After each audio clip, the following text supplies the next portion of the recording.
बिस्मिल्लाहिर्रहमानिर्रहीम। अस्सलाम वालेकुम। Tariq Javed Khokhar advocate law for you channel के साथ। चैनल को सब्सक्राइब करें, लाइक शेयर कमेंट्स करें और इन्फॉर्मेशन को दूसरों तक भी शेयर लाजमी करें।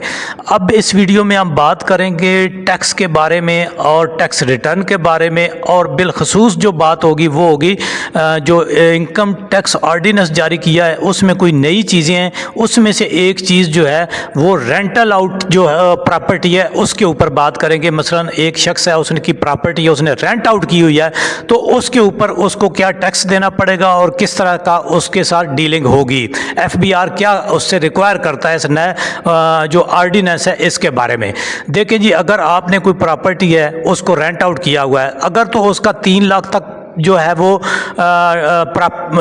रही है आपकी पर एनम, यानी एनुअली 1 साल का 3 लाख तक रेंट आ रहा है तो फिर तो नो प्रॉब्लम। अगर 3 लाख से ऊपर है तो फिर इसका मतलब है कि आप टैक्स जो इनकी स्लैब है उसके अंदर आ गए। उसके आगे फिर डिफरेंट स्लैब्स हैं। मसलन 3 लाख से 6 लाख तक है तो आपको 5% टैक्स आपका विद होल्ड होगा, और अगर 6 लाख से आगे 15 लाख तक है तो फिर आपका 10%, और 15 लाख से ऊपर है तो फिर 20%, इस तरह से करके जो है बल्कि 25% है तो वो आपका टैक्स जो है वो उसमें से कटौती होगी, विद होल्ड होगा। अब विद होल्ड कौन करेगा? जिसने को आपने प्रॉपर्टी रेंट पर दी हुई है किरायादार जो है वो आपका टैक्स विद होल्ड कर लेगा इस रेशो के साथ, जिस तरह से मैंने आपको स्लैब बनाई है।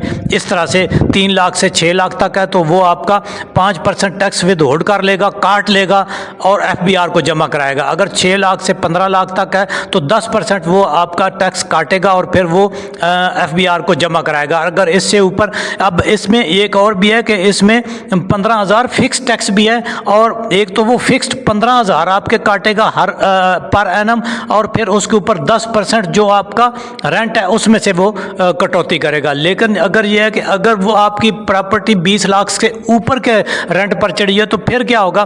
फिर जो है वो 1,55,000 काटेगा, और उसके बाद जो है उस पर 25,000 जो है वो आपका 25% आपका टैक्स भी उसका काटेगा। मसलन 20 लाख तक है तो 20 लाख से ऊपर जो मसलन 5 लाख 4 लाख जब 5 लाख 6 लाख जो भी है उसके ऊपर वो 25% आपका जो है वो कटौती होगी। अब ये वो काट लेगा, यानी जो जिसने किराए पर ली हुई है किरायादार आपका ये वाले टैक्स जो मैंने बताए हैं ये काट लेगा।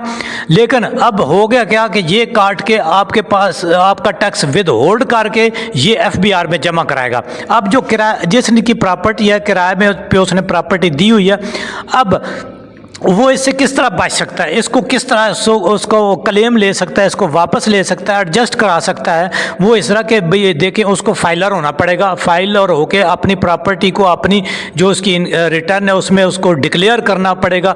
जब उसने डिक्लेयर कर दिया, अब जब एफबीआर देखेगा कि ये इस बंदा तो प्रॉपर फाइलर है, इसने इसके ऊपर टैक्स जो है वो पे किया हुआ है और प्रॉपर्टी का जो टैक्स है और ये उसका बाकायदा इसने डिक्लेयर की हुई है, तो वो आप अपनी जो आपकी रिटर्न होगी इनकम टैक्स रिटर्न उसमें आप उसको करा सकते हैं, एडजस्ट करा सकते हैं जो टैक्स आपका कटौती हो। तो ये आपने इससे बचने के लिए देखें जी आपको फाइलर होना पड़ेगा, अपनी प्रॉपर्टी जो है वो सही तरीके से डिक्लेयर करनी पड़ेगी और उसका जितने भी ड्यूज टैक्सेस हैं वो आपको अदा करने पड़ेंगे। इसके लिए आपने करना क्या है? आपने घर बैठे हमें व्हाट्सअप करनी है अपनी प्रॉपर्टी की डिटेल्स, फाइलर होना है, NTN हम आपका बनाएंगे, एफबीआर में हम आपको रजिस्टर करेंगे, आपका एफबीआर का सर्टिफिकेट आपको जारी करा के देंगे, आपकी सालाना रिटर्न भेजेंगे और फिर आप बाकायदा एक्टिव टैक्स पेयर में आ जाएंगे। अब जब एक्टिव टैक्स पेयर लिस्ट में आ जाएंगे तो आपके जितने टैक्सेस आपके किरायादार आपके काट रहे होंगे वो आपके एडजस्ट कर देंगे, यानी वो आपके जो टैक्स होगा उसमें से वो मिनाहा हो जाएगा। दूसरे लफ्ज़ों में वही टैक्स आपको वापस मिल जाएगा और आप यही समझ जाएगा कि यानी आपने टैक्स अदा नहीं किया। लेकिन अगर ना आप नॉन फाइलर हुए तो आपको ये सारे टैक्सेस जो दूसरे जिस तरह से बहुत ज़्यादा टैक्सेस देने पड़ेंगे, मुख्तलिफ वीडियोज़ में मैंने बताया, ये टैक्स भी आपको अदा करना पड़ेगा।